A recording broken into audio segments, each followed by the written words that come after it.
there. So as we were saying, we were talking about the short answer here, and I was saying that your final exam is definitely going to have a short answer or even long answer question about the ADAS model. So typically a professor will paint a picture starting off in the economy, you know, this is the conditions in the economy, and then something big is going to happen. Price of oil changes, recession, whatever, something big. And then you have to show the effects in the ADAS model. So here's the cookbook whenever you've got a short or long answer question where you've got a model. The first thing you want to ask yourself is, are my curves going to shift, or are we going to just see movement along a curve? So the way that you know that is whether or not the variables are endogenous or exogenous. So if the shock to the model comes from something that's outside the model, meaning the variable is not measured on the X or Y axis, then that's an exogenous variable, and that means that you're going to see shifts of curves. For example, if you had a simple supply and demand model with current price on the y-axis and current quantity on the x-axis, and then you had a shock in, let's say, expected prices or future prices, that is a variable that's measured outside the model, so you're going to see a shift of a curve. If, however, the shock to the model is one of the endogenous variables, meaning that the variable is measured on the X or Y axis, you're not going to see a shift of a curve, you're going to see movements along curves. So for example, in the ADAS model, on the y-axis, you've got the price level, current price level. And so if current prices change, then you're going to see movements along the curves, not shift of the curve. So the first thing to ask yourself is, are my curves, am I expecting to see a shift of a curve or a movement along a curve? Then you ask yourself which curves, typically you see a shift, so I've just written the notes here, which curve shifts and why. That's really, really important. For example, in your long answer question number 10, what I was looking for is to see that the AD shifts right. Just a second. AD shift right. Yes. So we were seeing an expansion in the economy, and we were seeing the AD curve shift to the right, and the way that we know that is because we ended up at a higher level of GDP and a higher price level. So we know that the AD curve has to shift to the right. Why does the AD curve shift? Well, remember what's behind the aggregate demand curve. C plus I plus G plus X minus M. Anytime you have an increase in consumption, increase in government expenditure, increase in investment, and an increase in net exports, you're going to see that AD curve shift to the right, okay? Then what's next? Oh yes, I said here, do not mix up your left and right, and this is really where you lost points on your short answer here. You did have the right answer in there, but then you had the exact wrong answer. So that's why I said I can't award you any marks because I don't know if you know what you're talking about, and it seems like you don't because you said both. You said they shift right and they shift left, and they can't both be correct. So in this particular question from your quiz, I was looking for a shift right of the AD curve, which looks like this.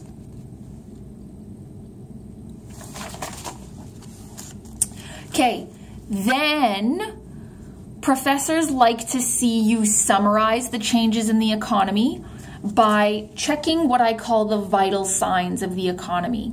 So the vital signs of the economy are the price level, or you can also talk about the price level in terms of inflation. So if the price level went up, we're seeing positive inflation or just inflation. If the price level went down, then you're seeing negative inflation, but that's not really a phrase we really use, is negative inflation. Not really. Less common for sure. Talk about what happened in the economy regarding real GDP. So that's what's measured on the x-axis. That is the intersection of the AD and AS, meaning SAS, short run aggregate supply curves. Okay, so point B in my graph, straight down from point B, that's the level of real GDP. Then you're also going to want to talk about what happened to potential GDP. So potential GDP is wherever the long run aggregate supply curve hits the x-axis in the ADAS model. So that's point A, straight down from point A in my graph here.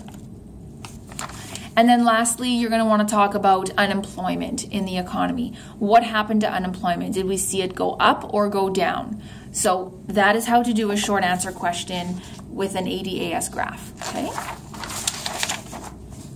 So now I'm just going to go through the rest of your quiz and address each of the questions that you got wrong, okay? So question number 3 says, which of these questions, which one of these graphs, sorry, shows the impact of a large earthquake on the economy in the immediate future? So a large earthquake on the economy, you are going to see firms collapse, factories flatten to the ground. Definitely firms are not going to be able to produce what they used to be able to produce. Not only is it going to destroy factories, but a large earthquake may also kill people, sadly. And people, as you know, are the labor force. They are a major, major input in firms. If you haven't watched the leapfrog video, go and watch it so that you can understand the link between the labor force or people and the aggregate supply curve, okay? Short run and long run. The reason why the question here says in the immediate future is so that we know that we're talking about the short run aggregate supply curve and not the long run aggregate supply curve, okay? But just know that you could see a question on an exam that gives you something like a large earthquake, and you could make an argument that that's going to shift the long run aggregate supply curve to the left. The reason being natural disasters do affect long run aggregate supply. They just decrease the potential in a given economy, okay? But so the reason why the answer to question number 3 is D is because the earthquake kills capital, destroys capital stock, so flattens factories, and kills people. When firms see a big hit in their labor force, it affects their aggregate supply. It affects how much they can supply, okay? So that's why you see a shift left or a decrease in aggregate supply. Why do I know? How do I know that a shift left means a decrease?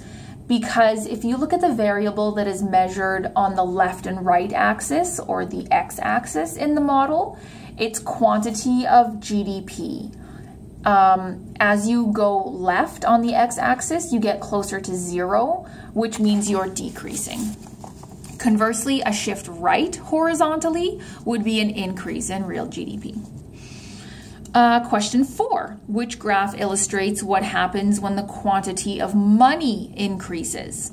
Well, when the quantity of money increases, the way the Bank of Canada executes that, and this is in your module 10, I believe, is monetary policy, that means that the interest level has gone down. So the Bank of Canada will decrease the interest level, making it more appealing or cheaper for people to borrow money to buy big ticket items like houses and boats and expensive vehicles, all of the big toys.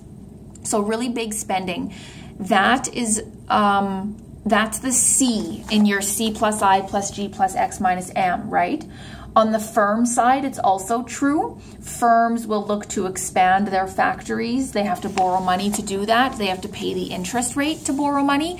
If the interest rate goes down, it gets cheaper to borrow, so then they borrow and they expand. And that's the I, the investment in C plus I plus G plus X minus M. So when the money supply goes up, there's more money in an economy chasing the same number of goods. Interest rates went down. That's how money supply went up. We know that because we understand monetary policy. C and I at a minimum went up. So you see a shift right or an increase in the aggregate demand curve.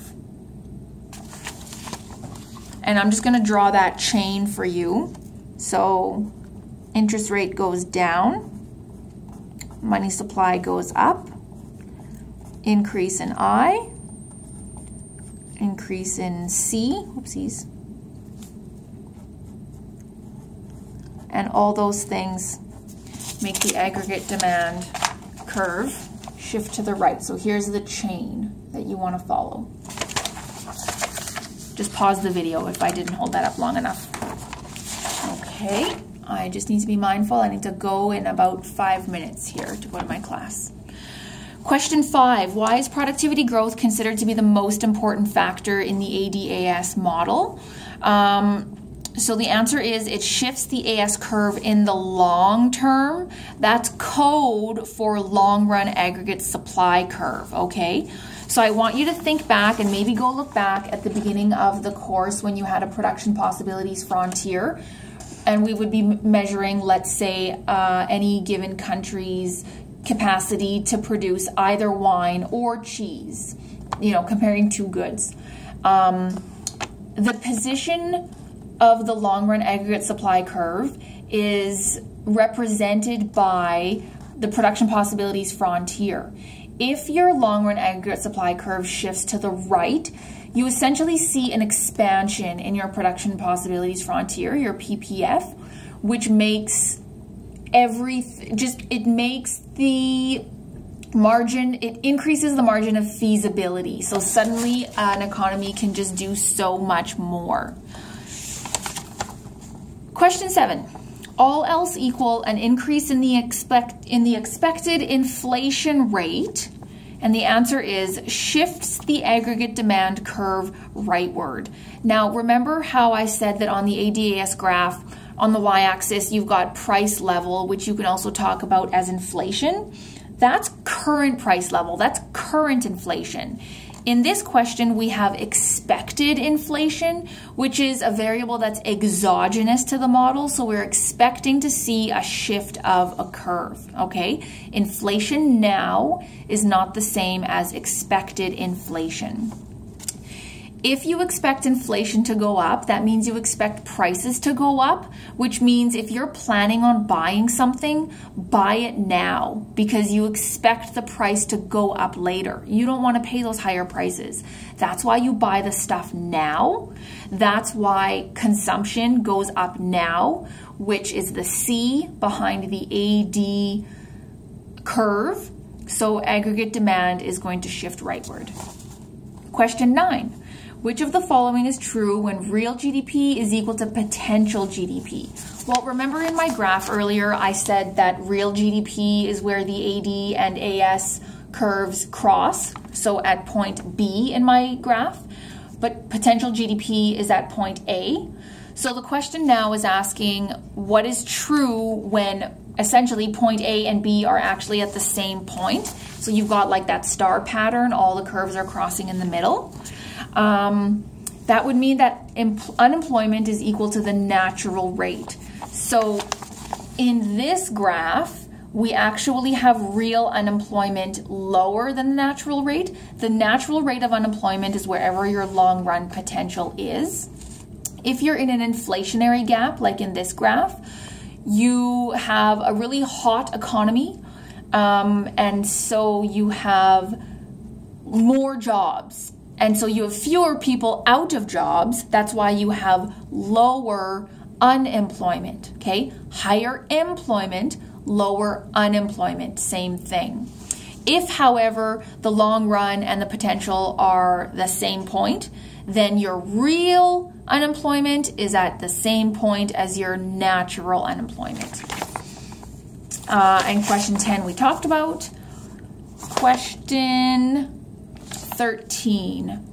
Which of the following best describes how an increase in the price level affects the long run aggregate supply curve? Well, remember what I said earlier about endogenous and exogenous variables? So the way that the model is being shocked here is that the price level is increasing, okay? So what the question is really asking is, an increase in the price level is going to do what to your long run aggregate supply curve?